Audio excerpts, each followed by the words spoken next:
Halo, perkenalkan nama saya Ferry Aditya Putra dengan NIM K1A1 22068 dari Fakultas Kedokteran, Prodi Pendidikan Dokter Universitas Halu Oleo.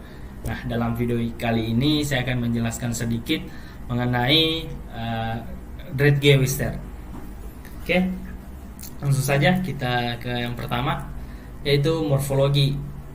Nah, tiram keruk ini dalam bahasa Indonesia itu dikenal sebagai tiram bluff, adalah spesies Mollusca bivalvia dalam keluarga Ostreidae. Mollusca ini ditemukan dari air surut hingga kedalaman 35 meter. Tiram keruk ini tumbuh di hamparan luas Selat Foveaux, Golden Bay, Tasman Bay di Pulau Selatan. Nah, mereka mempunyai panjang cangkang di angka sekitar 57 mm hingga 75 mm. Tiram keruk ini dapat hidup selama 8 tahun dan mencapai lebar panen 58 mm.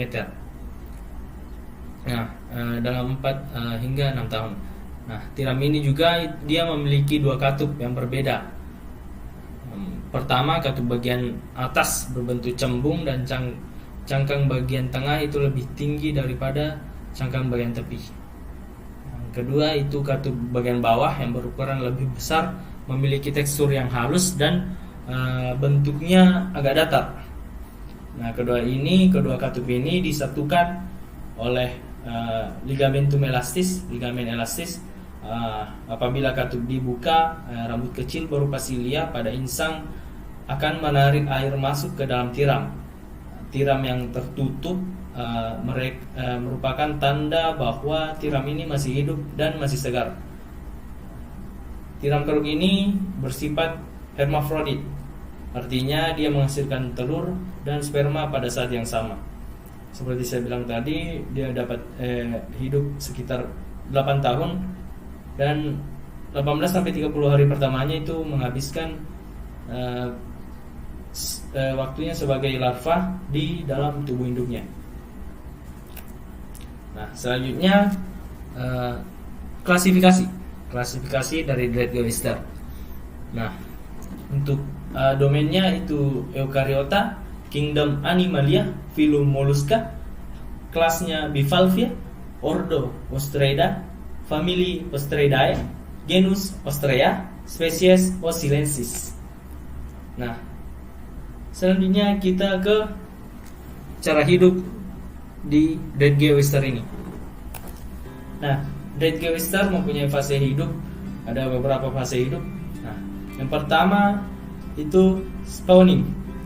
Tiram ini mulai bertelur di musim semi ketika suhu mencapai 20 derajat Celcius dan melepaskan jutaan telur dan sperma ke dalam air. Selanjutnya akan mengalami fase fertilization dan membentuk embrio. Nah, embrio ini akan berubah menjadi larva yang berenang bebas dan berkembang selama 14-21 hari. Nah, larva tahap terakhir ini bertumbuh kakinya dan membantu merangkak di sepanjang dasar laut dan menemukan tempat yang cocok untuk menetap seperti di batu atau tiram lainnya. Setelah menetap, larva ini berkembang menjadi tiram remaja yang disebut spat. Nah, spat ini berkembang menjadi tiram dewasa dalam 1-3 tahun. Nah, selanjutnya akan di fase akhir yaitu fase oyster, di mana siklus ini akan terulang kembali. Nah, selanjutnya di persebaran dari Dredge Oyster ini. Nah, persebaran Dredge Oyster itu saya temukan ada di 2 negara. Yang pertama, ya, kita ke negara Chili. Nah, kerang ini ditemukan mulai dari air surut hingga kedalaman 35 meter. Nah, di Chili ia hidup di dasar berbatu atau berlumpur yang keras mulai dari pasang surut hingga kedalaman 8 meter. Nah, di teluk tertutup atau kawasan yang terlindung dari gelombang laut.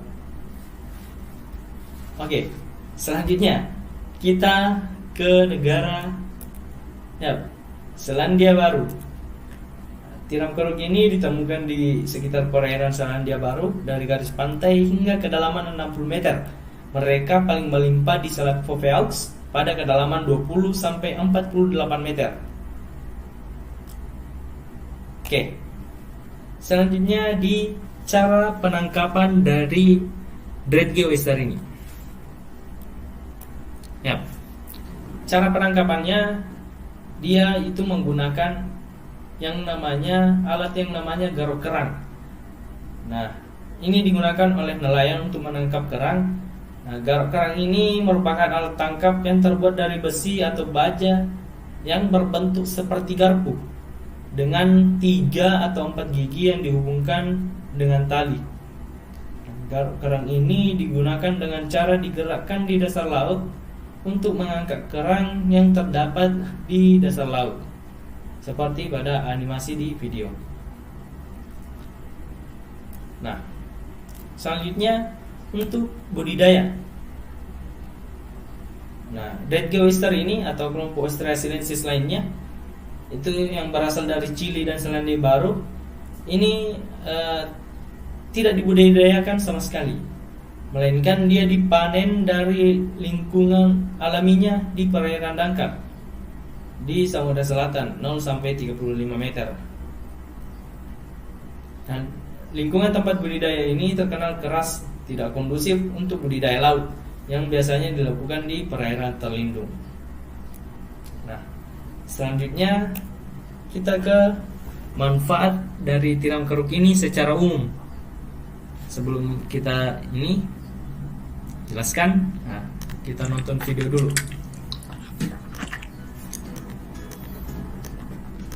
맛있게 잘 먹. Oke. 진짜 그죠?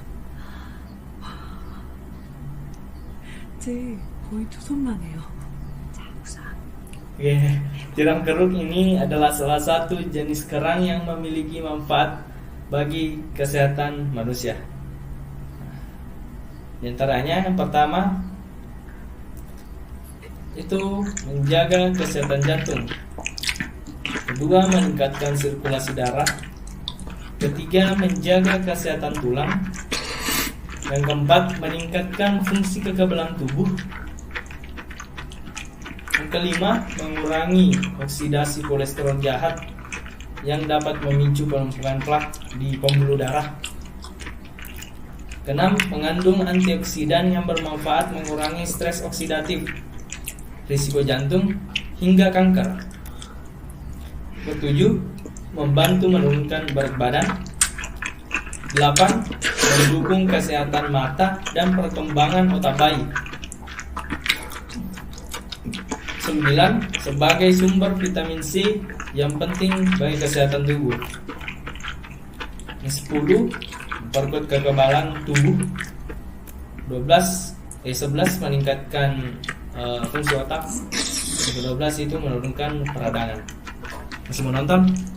Masih mau? Ntar aja, lanjut. Selanjutnya kita ke kandungan gizi. Ya, Dreadgear oyster ini memiliki komposisi kandungan gizi pada daging. Pertama itu ada kalori sebesar 69 kalori, lemak di angka 2 gram, kolesterol di angka 42,5 mg, sodium dia di angka 90,1 mg, karbohidrat 4,2 gram, gula 0 gram, protein 8 gram, dan serat 0 gram. Selanjutnya kandungan unsur penting yang ada di dalam daging. Yang pertama ada zinc. Nah, zinc ini itu memenuhi kebutuhan fosfor pada tulang, membantu proses penyembuhan tubuh dan lain-lain. Selanjutnya ada zat besi. Ini merupakan mineral yang berperan penting dalam pembentukan hemoglobin. Terus ada vitamin B12 atau kobalamin yang bermanfaat dalam proses pembentukan sel darah merah. Begitu dia juga berperan dalam proses metabolisme protein. Terus yang ketiga ada omega 3 yang dapat meningkatkan kadar kalsium dalam tulang untuk menurunkan resiko osteoporosis. Nah, yang terakhir ada protein. Dia itu sebagai sumber energi dan membantu peningkatan sistem kekebalan tubuh. Nah, selanjutnya kandungan mineral dan vitamin yang ada pada daging. Pertama kita ke mineral dulu. Nah, dia mengandung mineral koper 140% daily value, zinc 128 daily value, selenium dia 119 daily value, manganese 24% daily value, iron 24% daily value, fosfor 11% daily value, niacin 11% daily value, magnesium 4% daily value, dan potasium 3% daily value. Nah, terus untuk vitaminnya, untuk vitamin A itu ada di angka 8% daily value, vitamin B2 di angka 15% daily value, vitamin B12 567 daily value, dan vitamin C di angka 8% daily value. Dan yang terakhir itu manfaat dari kandungan-kandungan yang ada di Dead Oyster itu. Nah, yang pertama ada vitamin B12. Vitamin ini sangat penting untuk pemeliharaan sistem saraf, metabolisme, dan pembentukan sel darah. Nah, banyak orang tua itu mungkin mengalami defisiensi atau kekurangan vitamin B12. Selanjutnya ada zinc. Mineral ini memainkan peran dalam kesehatan kekebalan tubuh, metabolisme, dan pertumbuhan sel. Nah, dalam satu porsi Dead Oyster 3,5 ons atau 100 gram itu menyediakan lebih dari 500% daily value. Selanjutnya ada zat besi. Nah, tubuh kita ini membutuhkan zat besi untuk membuat hemoglobin dan mioglobin.